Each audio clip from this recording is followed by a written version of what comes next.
حدیث مبارکہ میں آتا ہے کہ حضور علیہ الصلوۃ والسلام رمضان المبارک کا مہینہ آنے سے پہلے صحابہ کرام رضوان اللہ تعالی علیہم اجمعین کی جماعت کو جمع فرماتے، اور جمع فرمانے کے بعد رمضان المبارک کے مہینے کی عظمت، رمضان المبارک کے مہینے کے احساس، رمضان المبارک کے مہینے کی عبادات، ان عبادات کی اہمیت کو صحابہ کرام رضوان اللہ تعالی علیہم اجمعین کے سامنے بیان فرماتے، خطبہ فرماتے، اور تفصیلاً احادیث مبارکہ میں نبی دو عالم صلی اللہ تعالی علیہ وآلہ وسلم کا وہ خطبہ ملتا ہے کہ جو حضور علیہ الصلوۃ والسلام نے رمضان المبارک کا مہینہ آنے سے پہلے صحابہ کرام رضوان اللہ تعالی علیہ مجمعین کو بیان فرمایا اور ہدایات دی۔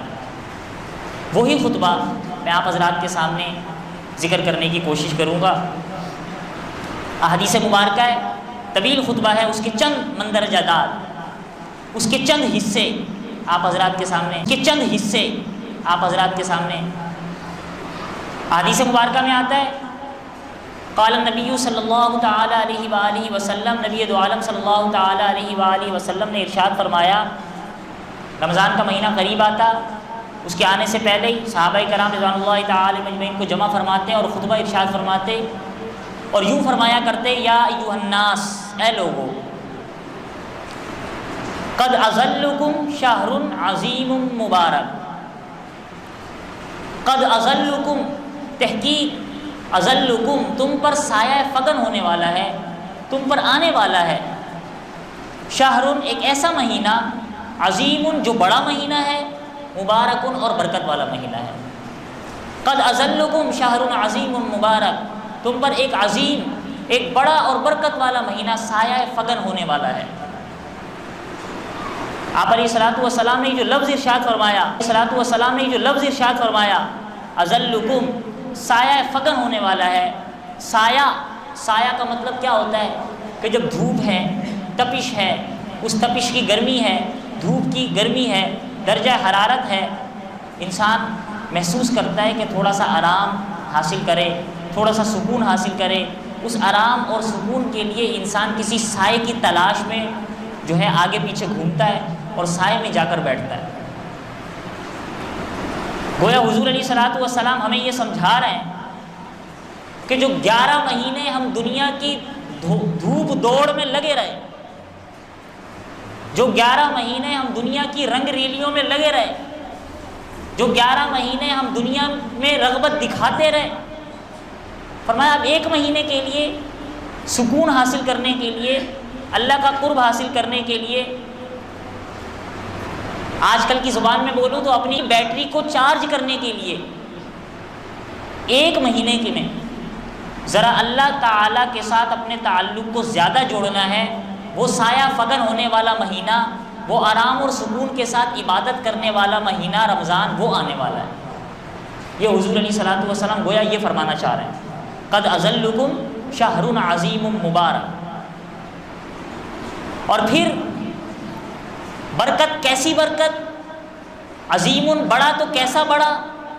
آپ علیہ الصلوۃ والسلام نے آگے ارشاد فرمایا، فیہ لیلۃ خیر من الف شہر، اس کی بڑائی، اس کی برکت کا اندازہ اس بات سے لگا لو کہ فیہ لیلۃ، اس میں ایک رات ایسی ہے، خیر من الف شہر، جو 1000 مہینوں سے افضل رات ہے۔ ایک ہی رات 1000 مہینوں سے افضل، تو پورا مہینہ کتنا افضل ہوگا؟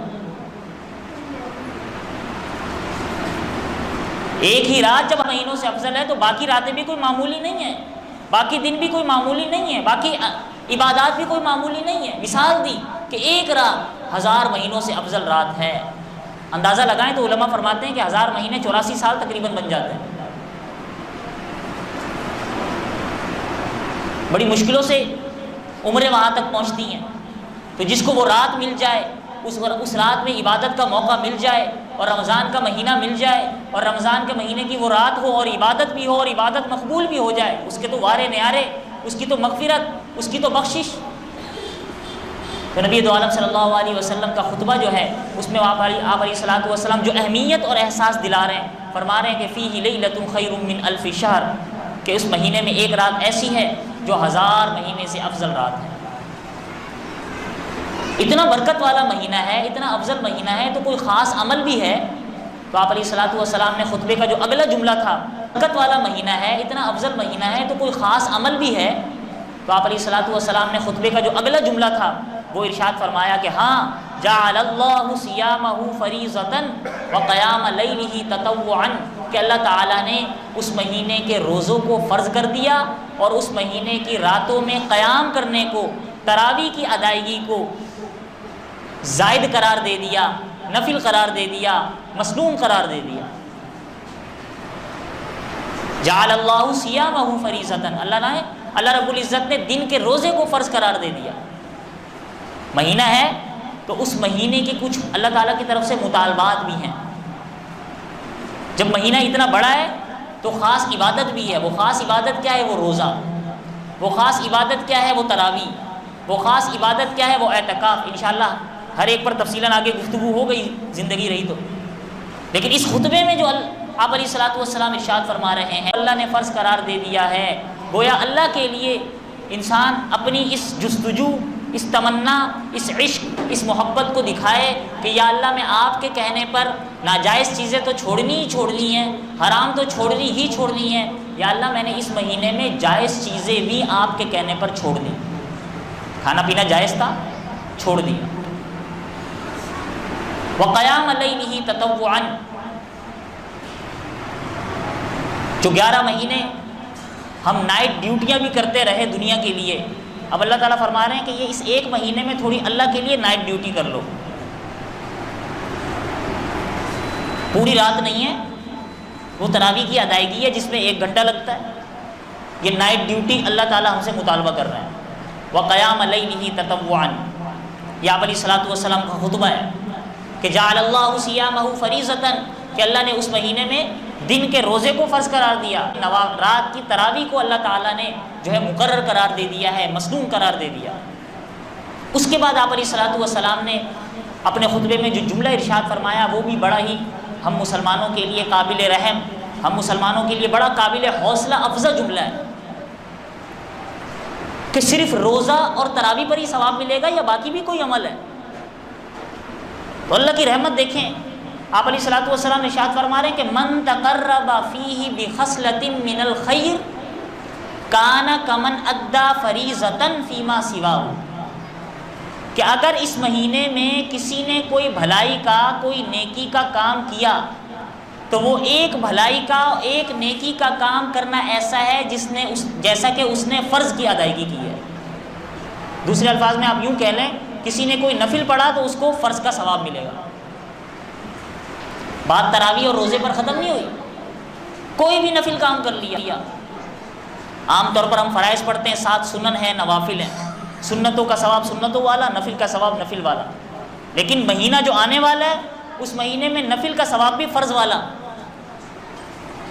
ومن تقرب فیہ بفریضۃ کان کمن ادی 70 فریضۃ فیما سواہ، آگے فرمایا کہ بھئی اگر نفل کا ثواب فرضوں والا تو فرضوں کا ثواب کتنا؟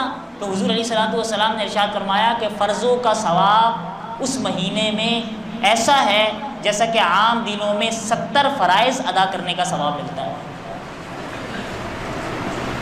یہ پورا خطبہ حضور علیہ الصلوۃ والسلام رمضان المبارک کے مہینہ آنے سے پہلے ارشاد فرما رہے ہیں، اہمیت دلانے کے لیے، احساس دلانے کے لیے۔ من تقرب فیہ بخصلۃ من الخیر کان کمن ادی فریضۃ فیما سواہ ومن ادی فریضۃ فیہ کان کمن ادی 70 فریضۃ فیما سواہ۔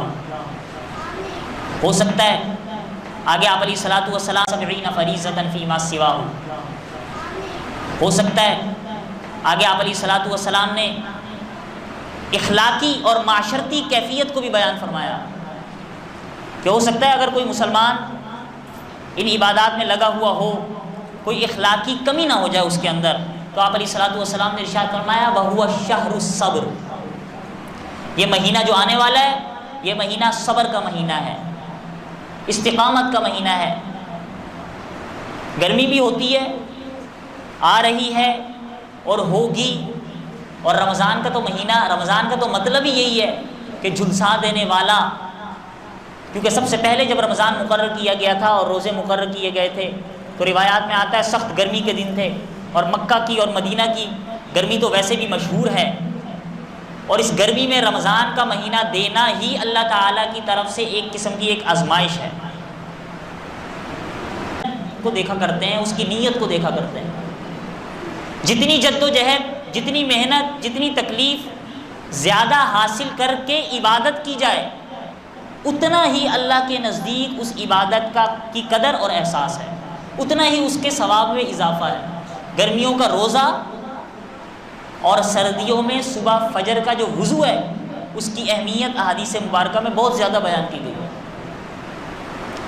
تو حضور علیہ الصلوۃ والسلام نے ارشاد فرمایا بہو شہر الصبر، روزہ بھی رکھا ہوگا، گرمی بھی ہوگی، پیاس بھی لگے گی، غصہ بھی آئے گا، لیکن صبر کر کے دکھانا ہے. تب اس مہینے کے احساسات، اس مہینے کی اہمیت، اس مہینے کی قدر، اس مہینے کے ثواب کو حاصل کیا جا سکتا ہے.